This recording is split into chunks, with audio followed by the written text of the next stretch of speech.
Hi, it's Jerrod Sessler. I had the chance recently to sit down with Hank and Judy Konrad. Everyone in the Methow knows the Konrads and their incredible servants' hearts. They have blessed this community beyond measure. I want to share a little bit of that conversation with you. So Hank and Judy, I'm here really today to express appreciation for you, not just for the ways that you've helped me, but I honestly, it was funny when Scott and I were talking about, chatting with you guys, I was like, can we have like 5 hours with him? Because Hank's got stories for everything.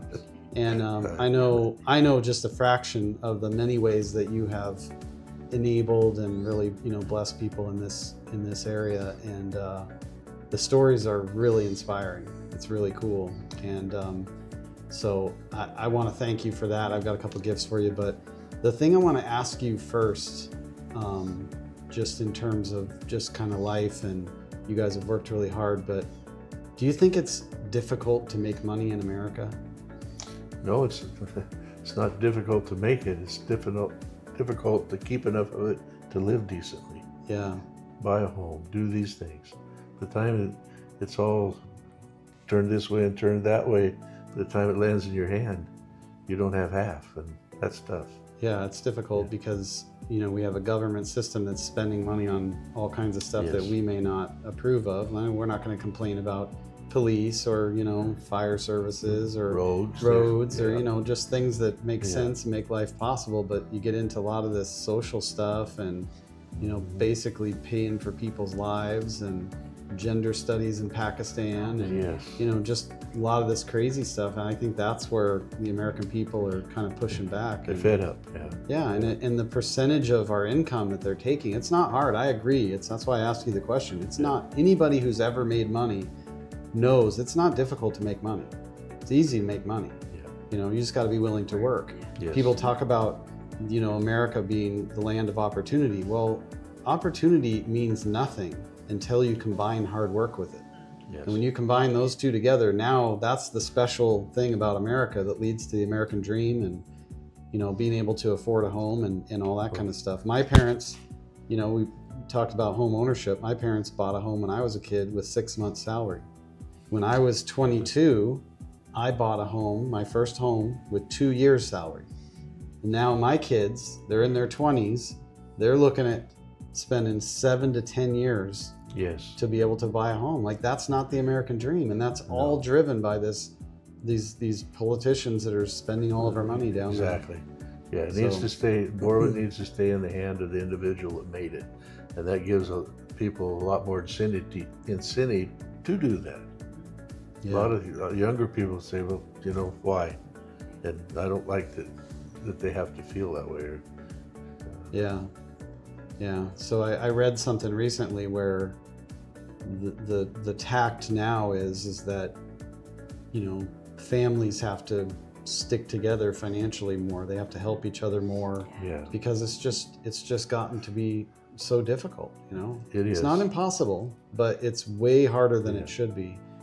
And it's all because of political spending. And parenting and stuff. The parents are having to get started, and it's always been a bit that way. But now it's a necessity, and that's the part that I don't like. And it's difficult because it's interesting because a lot of these people that are more progressive, I suppose, than we are, they don't realize that they're hurting the people who don't have a family, that don't have a source to get help. I mean, our kids, our grandkids and stuff, they've got resources to be able to help them, and we've got the ability to do that. But a lot of people don't have that. They don't. Maybe they come from a broken family or a family that never really amassed any assets or anything like that. And it's like, where do they? Well, too bad, And that's their policies for how to do this stuff. Well, I think that's the main reason behind people not wanting to have children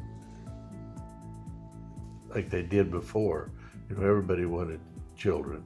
And now they don't see a way to do that and furnish what they think they should for them. It's really sad, especially, we just this last year, we had our first grandbaby. And you guys know, that's that's like a whole nother ballgame. It sure like, is. We never having kids is one thing, but then having grandkids, we're like, all right, we are giddy. We are very excited. Some of the responsibility slips off. Oh yeah, yeah. You can spoil them as much as you want. Yeah, Send them home. And we do. Yeah. So we're very much enjoying that. Yeah. Well, I have a couple gifts for you. I wrote a book Yes. this last year. It's called How We Broke America. It became a bestseller in 3 weeks. I talk about a lot of the mistakes that we made over the last 250 years that has hurt our country.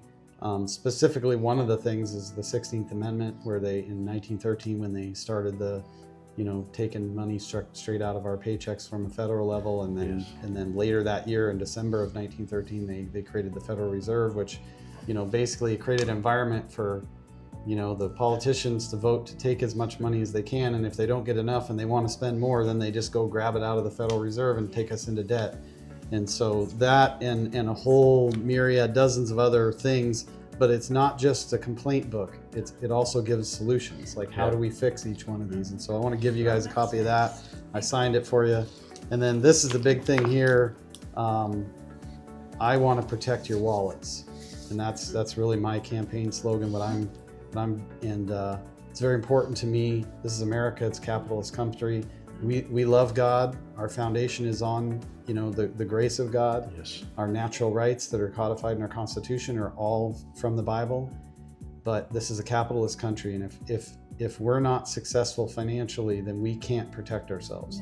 Nor help anybody else. Yeah, and I believe that a strong America is a leading indicator to a safer world, and I think that we see that throughout history. Right now. Yeah, right now, exactly. And so I had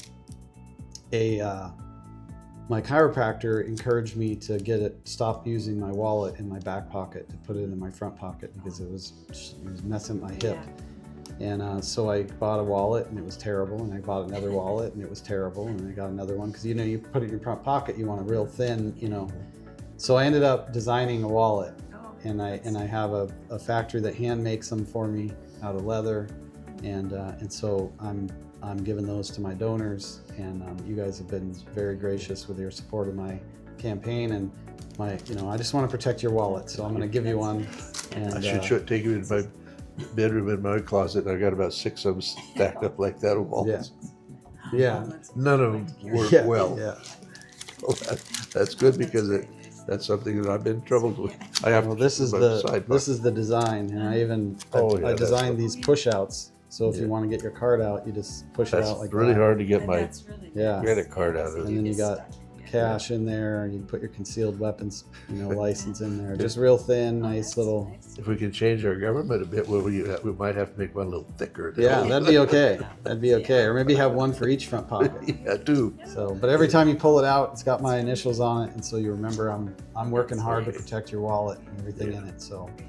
No, that's good. I will definitely use it.